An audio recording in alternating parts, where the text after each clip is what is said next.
Good evening, everyone. It is Friday, May 29th. Um, Hope you all are continuing to stay safe. Um, I wanted to kind of discuss just a couple of things real quick. Number one, uh, my heart truly goes out to the family of George Floyd up in Minnesota.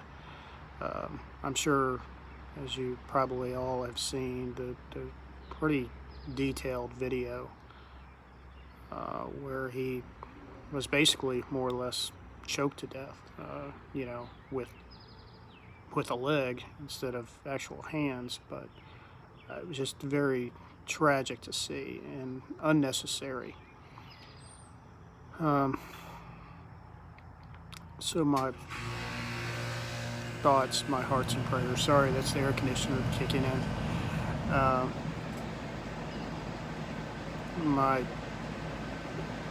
thoughts and prayers again are with Mr. Floyd's family, and I hope that eventually they can find eternal peace and healing. It's obviously a very trying time for them, and it's going to take time for them to start to heal from this. It's almost like a breach of trust with law enforcement officers. One that was charged with murder, third-degree murder, today. It's a breach of trust between the public and law enforcement officers. I will say that I'm a very staunch advocate for law enforcement, for military, for first responders, paramedics, firefighters. I always hold them in the utmost regard, and I will continue to do so. But of course, the situation like this, there are no absolutes in life, and so I hope that justice is served in his case. What I wanted to talk about tonight is mental health and well-being, and for me, how that relates to my sobriety and my addiction to alcohol. I am an alcoholic, and my sobriety date is November 17, 2019. That's what I voluntarily checked myself into to a rehabilitation facility in North Mississippi. Stayed there for 30 days, got out December 17th. I was there during Thanksgiving, obviously, and that was difficult not being able to spend it with my family, but fortunately I was able to come home and spend Christmas with my family. One thing is I'm learning down this path of sobriety and this journey, it's a never-ending life journey, is that you have to maintain your mental health and your well-being, and you have to look for danger signs of potential things that might cause you to relapse. And I think I touched on this on the video that I posted last Sunday, that I had decided to do this on YouTube because I had deactivated my Facebook account. I found Facebook was becoming very toxic for me, and I was spending way too much time on there, and I was seeing quite frankly, a lot of foolishness on there, and ignorance, and just people arguing with each other on there, just stupid stuff, and the keyboard warriors or the keyboard killers, however you want to describe them, that's what they are. And I didn't want to run the risk of causing that for me to relapse, because when you get angry, a lot of times you do things without thinking. Your emotions take over, and your intellect is absent, and you're not clear-headed. So I decided, I need a break from this. Maybe down the road at some point when I think I'm ready to do it, I might reactivate my account. But for now, I'm just like, no, this I need to stay off of this. And like I said, I was spending way too much time on there, and it was more of a hindrance than anything else. And it was that time that I was spending on Facebook could have been spent doing other things or keeping my mind sharp and keeping it focused on my mental well-being. Along with addiction comes mental health issues. You're not in a right frame of mind when you're an addict, and that was certainly the case for me. I was mentally, I was lost. I just felt like I had no purpose. I didn't care if I lived or died. Every day seemed to be same old, and it was just like I couldn't live without drinking. I had to drink, and it sustained me through the days and the nights. I couldn't sleep at night. I would wake up at 2 o'clock in the morning. I would get up and drink a little bit, watch some TV, and then maybe go back to bed at a couple of hours later. Then get up a couple of hours after that and start doing the same thing, and that was my routine. My mental health was compromised, and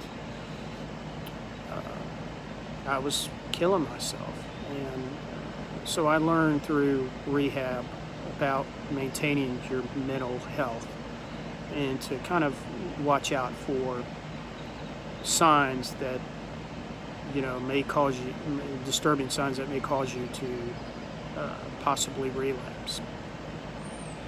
Again, sobriety, it's a never-ending battle. I go through it I'm going to have to live with it for the rest of my life. I don't worry about whether or not I'm going to relapse one day. I can't do that. And life happens. Life comes at you fast and hard, and it doesn't care sometimes when you get emotionally invested in people, places, and things. So I just try to stay as positive as possible. And, just do activities, just go for a walk or read a book. Some people find watching TV is relaxing for them. I find other ways. I like to read. I like to, kind of play games on my iPhone or my iPad and, just kind of relax. Or I like to go for walks and do other things and just enjoy socializing and learning that I can socialize without it being involving alcohol. That's something that I'm still learning how to do, but I know I can do it because I have the support of my family and my friends, my neighbors. They all know what I'm struggling with, so it's not like they're going to come up to me and say, hey, you want a beer or anything like that. They know better. They know my struggles, and so I keep my circle fairly small. I don't need a lot of people in my life. I really don't. But at the same time, I feel like, the gift that I've been given of sobriety is something that I can share with others and hopefully inspire people that, and I can tell them, look, I know what it's like. I've been there, done that. And I want you to use my experience as, a positive aspect and help in your recovery. But you have to be willing to do it yourself. You can't, people get forced to go to rehab, whether through family members, friends, or a court order. And a lot of times those people just don't want to do it. They're just there because they're forced to go. But really, in order for it to work, you have to want to do it. You have to make that change inside yourself and say, you know what, I've been doing it wrong. I need to fix this. Until you accept that, it's never going to happen. You can go to rehab 10, 20. There were people that in rehab with me that have been there 5, 6, 7 times. I'm not kidding. That's how people, are. And I hope and pray that the people that were there with me and that I met, who were wonderful people, I wish I could kind of stay in touch with them a little bit more, but, I wish them the best. I don't want to see people relapsing. I don't want to see them going back. into rehab? Nobody. I don't want to see that.